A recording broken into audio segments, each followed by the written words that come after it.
You can ghost someone you don't like. That's just kind of being rude.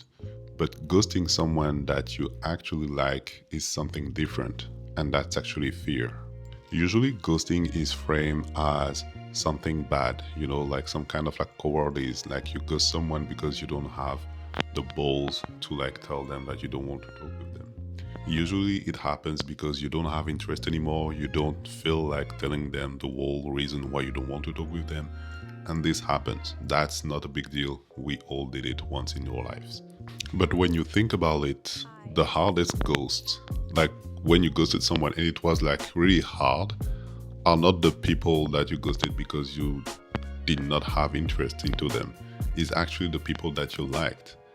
It's kind of like the people you went into like 2, 3, 4 dates with, and on paper everything went well. Everything went well, but still you feel like it's not gonna work, it cannot work, and you just ended up ghosting them. The worst part in that is that you're not even disinterested about that person. You actually like that person and it could work pretty well, but for some reason you just ghost them. What actually happening when you ghost someone that you like is something totally different. It's just how your brain actually works. When you like someone, by default what we do, we think about like the future. You think about like, okay, well, it's kind of like looking well, it's going well, we're going on date and like it.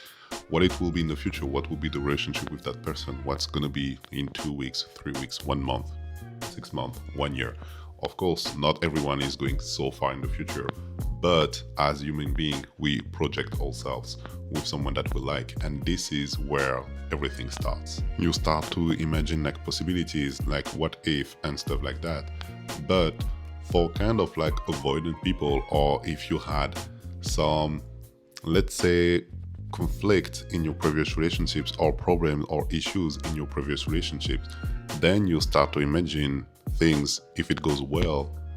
But unfortunately, your brain does not know what's good for you and does not know what's a good relationship, what's working well is for you. So when you start to imagine this, then actually your brain sees this as a threat and not as something that's good that you should chase. So you just ended up not putting the effort to continue with that person. So you're kind of like, there is something off, everything is well, but there is like that small thing missing, that's fine. And you just ended up not answering once, twice, and then you just ended up ghosting the person. And you're like, okay, that's fine, I will find like something else. This is what is happening. You're avoiding your own happiness. And the reason you're avoiding it is because you don't know if you can do it. You don't know if you can be good enough for the next week, the next 2, 3, 4, 5 weeks, month with that person. And you're afraid of that because it kind of like almost never happened to you that way. So you just go back to what you used to and just ghosting that person, and you're like, that's fine, I will check with like the other one. The problem is that this has a cost. You don't just lose one person or like one date or like one nice person. You just reinforce the belief that when things get real, when things get good, you just disappear and you just like stop things. And the more you're doing this, the more this belief becomes bigger and bigger, and the more your brain is trained to actually avoid things that get real and that could be good for you. The more this happens, the lower the ceiling of a good relationship for you is going. So it's going lower and lower and lower. And this is why you ended up ghosting the people that you like, that could be good for you, and then going with the people that are actually not so great, but because you're kind of like used to the struggle. We all already had that. Like we love the struggle. Like this is why relationships are like so complicated when you think about it.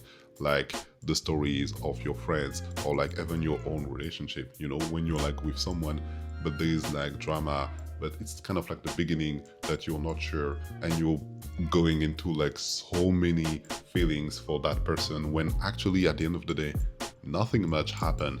This is what's going on because we're used to this, our brain is used to this, and this is what we repeat instead of going for the thing that could actually be good for us. Like, don't you ever had like a friend that will tell you something that's like so bad about their relationship and you're like, why they are doing this? Like they could make it like really simple, like go with like the really nice person.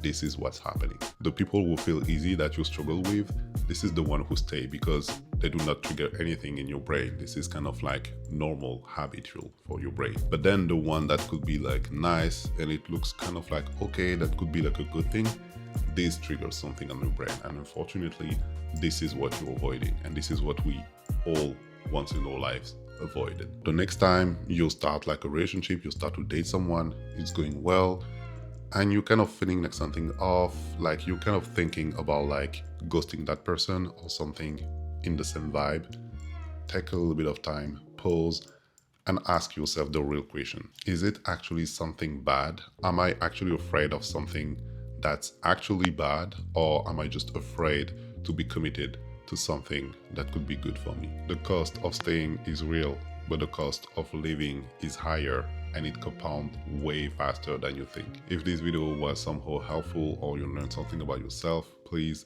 consider liking the video and subscribing to the channel. I see you next time for another video, and until then, take care and drink your water.